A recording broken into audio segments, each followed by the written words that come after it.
আগরতলার সুকান্ত একাডেমিতে উত্তর পূর্বের গল্প চর্চার পরিসর গল্পের জন্যর উদ্যোগে আয়োজিত হয়ে গেল দিবসব্যাপী গল্প গদ্য পরিক্রমা।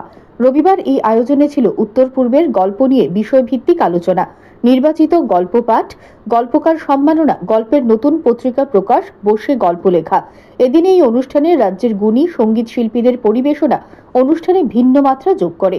অনুষ্ঠানে প্রধান অতিথি হিসেবে উপস্থিত ছিলেন রাজ্যের তথ্য ও সংস্কৃতি দপ্তরের সাংস্কৃতিক উপদেষ্টা কমিটির ভাইস চেয়ারম্যান সুব্রত চক্রবর্তী। এছাড়া উপস্থিত ছিলেন আসাম ইউনিভার্সিটির প্রাক্তন উপাচার্য ডক্টর তপোধীর ভট্টাচার্য, বিশিষ্ট লেখক ও গল্পকার রণবীর পুরকায়স্থ প্রমুখ। এছাড়া রাজ্যের বিভিন্ন বরেণ্য ব্যক্তিত্ব এতে উপস্থিত ছিলেন। এই অনুষ্ঠানের আনুষ্ঠানিক সূচনা করে বক্তব্য রাখতে গিয়ে উদ্যোক্তাদের এই উদ্যোগের ভূয়সী প্রশংসা করেন সুব্রত চক্রবর্তী।